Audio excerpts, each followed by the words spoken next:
சொன்னது முழுமையாக பாதிக்கப்பட்டிருக்கோம். எங்களை யாருமே வந்து சின்ன வயசு ஆள் கிடையாது, எல்லாமே ஏஜ் ரிலாக்ஸேஷனை தாண்டி வயசு மூத்தவங்களாக இருக்கிறோம். எங்களுக்கான வேலைவாய்ப்பு முழுமையாக புறக்கணிக்கப்பட்டிருக்கு. அதனால் எங்களுக்கு இந்த ஓட்டர் ஐடிங்கிற அந்த வாக்காளர் அட்டை எங்களுக்கு வேண்டாம், முழுமையாக நாங்கள் வந்து சரண்டர் பண்ணிடுறோன்ற ஒரு கோரிக்கை முன் வச்சோம். அவங்க சொன்னாங்க என்ன ஏது ரீசன் கேட்டாங்க.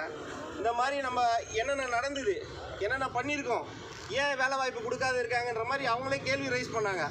ஆனால் அவங்க சொன்ன ஒரே கருத்து என்னென்னா, உங்களுக்காண்டி நாங்கள் ஹெல்ப் பண்ணுறோம், உங்களோட கருத்தை முழுமையாக எங்கே நாங்கள் சேர்க்கணுமோ அந்த வேலையை நாங்கள் பார்க்குறோம் அப்படின்ற ஒரு கருத்தை முன் வச்சாங்க. நம்ம வந்து ஒரு 10 கண்டென்ட் வந்து மிஸ்ஸிங்கு, எல்லாம் பெட்டிஷன் கொடுத்துட்டு வந்துட்டோம். அவங்க சொன்ன ஒரே வார்த்தைன்னா, நான் அழுத்தமாக உங்களுக்காண்டி வேலை பார்க்குறேன், இது பத்தாது, நீ இன்னும் எக்ஸ்ட்ரா கண்டென்ட் ஆட் பண்ணு, உங்களுக்கு முழுமையாக நான் எங்கே சேர்க்கணுமோ அந்த வேலையை பார்க்குறேங்கிறது. ரெண்டாவது வெளியே வந்தவங்களும் திரும்ப உள்ளே கூப்பிட்டு இந்த வேலையை பார்த்தாங்க.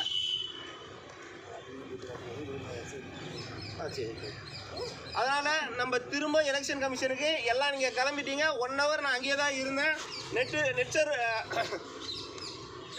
நெட் சென்டரில் வந்து திரும்ப போயிட்டு அதற்கான தகவல் முழுமையாக எடுத்து திரும்ப நம்ம இங்கிலீஷு தமிழ் ரெண்டுத்துலையும் ட்ரான்ஸ்லேட் பண்ணி டைப் பண்ணி அவங்களுக்கு சப்மிட் பண்ணியிருக்கிறோம். அங்கெல்லாம் ஏசி சார்லேருந்து இன்ஸ்பெக்டர் சார்லேருந்து எல்லாமே நமக்கு ஹெல்ப் பண்ணாங்க. முழுமையாக அவங்களுக்கான வேலையை அவங்க பார்ப்பாங்கன்ற ஒரு ஆதரவு நமக்கு தெரிவிச்சிருந்தாங்க. எலெக்ஷன் கமிஷன் உண்மையாக தான் சொல்கிறேன், நம்ம பார்த்த இடத்துல எல்லா இடத்த விட அவங்க முழுமையாக நமக்கு ஆதரவு கொடுத்துருக்குறாங்க.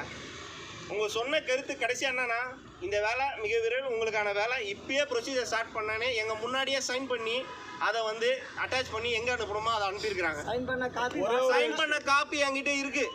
அவ்வளோ ஒரு விஷயம்.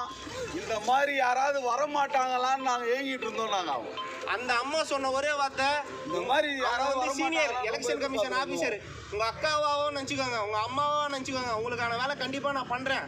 அவங்க சைன் போட்ட பேப்பர் என்கிட்ட இருக்குது, குரூப்பில் நான் போடுறேன். ஓகேவா? அவங்க சொன்னது என்னுடைய மை என்ன, என்னுடைய மை வந்து உங்களுக்கு எப்படி ஹெல்ப் பண்ண முடியுமோ ஹெல்ப் பண்ணணும்னு சொல்லிட்டாங்க. அடுத்தது ஆர்ஜேடி சொல்லிடணும். அடுத்து வந்து பார்த்தீங்கன்னாக்கா regional director of apprentice training சொல்லிட்டு கிண்டிக்கு போனோம்.